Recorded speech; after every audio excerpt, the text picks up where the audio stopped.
Hi everyone, my name's Sunny and welcome back to my maths adventure. In this video, I'll be giving you 7 tips on how to have a successful back to school 2020.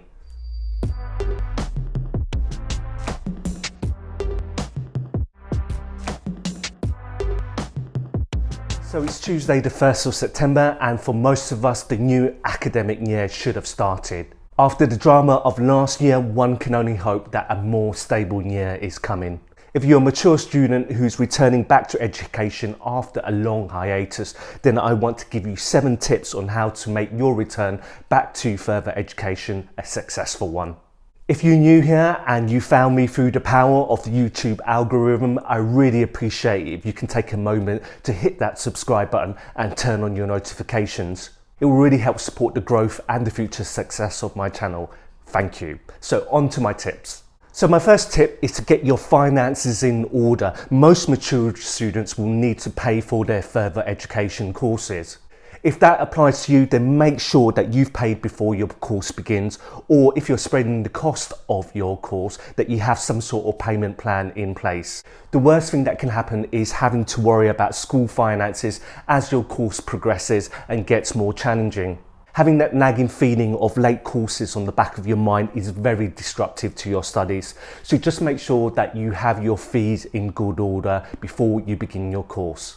My second tip is to work out your study plan and integrate that into your weekly timetable as soon as possible. Now I know it's challenging at the beginning of the school year because you're unsure of what intensity that you'll need to be studying at. However, after a couple of weeks at school or college, you'll start to establish a baseline standard for the effort needed for your studies. Once you know what is needed, then you can start to integrate that into your new study plan and into your new weekly routine. Establishing good positive study habits in the beginning is important for future study success. On to my third tip, which is to have the right equipment. I know in this current climate, finances can be stretched. However, having the right equipment is essential for your future study success as well. Luckily, GCSE and A-level mathematics doesn't need much equipment. You just need pen, paper, the textbooks and a calculator and you're ready to go. However, when I return back to class every year, I'm amazed by the number of students that don't have the right textbooks or they don't even have a calculator. If you don't have the right equipment for success, you need to sit down and think about what your priorities are and what you need to sacrifice to get the right equipment. As Benjamin Franklin said, by failing to prepare, you're preparing to fail. My fourth tip is knowing your exam board specification. Now, some students in Wales might be studying for the English examination boards, which is Edexcel, OCR, or AQA examinations. Some students in England might be studying for the Welsh exam board examinations, which is EDUCAS. Speaking about my mathematics experience, most exam boards are similar in content, however they may vary in some circumstances. Absolutely, your tutor should ensure that they've taught the whole course. However, it doesn't hurt to have a copy of the specification so you can tick off the completed topics as you go along. That way you know you're covering all the specific areas, plus ensuring that you can cover any sort of knowledge gaps. Now my fifth tip is to know your exam dates. Most exam boards have already published their examination timetable for 2021. I'm taking A2 Maths and AS Level Further Maths, which means that I'll sit 5 exams in total next year. Now some of you may do even more, therefore it's essential that you plan the exam dates of May and June 2021 now. For those of you who are mature students, it's even more important because you not only need time off for your exams, you need time off for revision as well. Submitting time off requests to your employer now will ensure that you can plan effectively and also put into place any action plans that you need if you do or don't get the time off as you requested. My sixth tip is about the intensity of your studies. Sure, take it easy in the first couple of weeks, but make sure you're ready to go full on mode early on. In the first year of my AS level mathematics, I barely got a hello or orientation day before I went headfirst into the course content. That's because as mature students, we don't get the luxury of time that full-time students have during the day. For my AS level mathematics course, I got 1 day in the week in the evening for only 3 hours.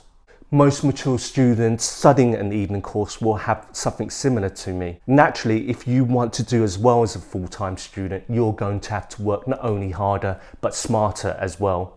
For those of you making the jump from GCSE mathematics to A-level mathematics, the course will be very challenging leading up to the Christmas break. Unfortunately, some of you may drop out during the festive season and not return in the new year. Now, this is born out of anecdotal evidence from the teachers and in my experience as well. I mean, when I was doing my AS level mathematics and my GCSE mathematics, we'd go into the Christmas break and maybe a third of students will just not turn up in January.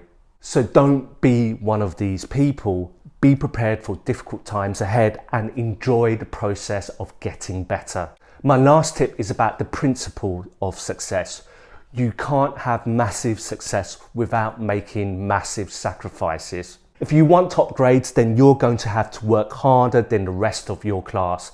Statistically speaking, in a classroom of 10, only 2, at most 3 students will get the top award of a star. If you want that, then you're going to have to prepare to give up some of those luxuries that you're currently enjoying because you can't sleep your way to success. Now, I don't have to explain what sacrifices that you need to make because deep down inside, you know what you need to do.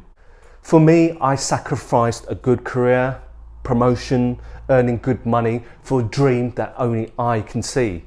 Yes, it's hard work now, but the payoff in the future will be a life full of wonder, joy and personal growth. So will your sacrifice be equal to that of what you want to achieve in the future? So those are my 7 tips to have a successful back to school 2020.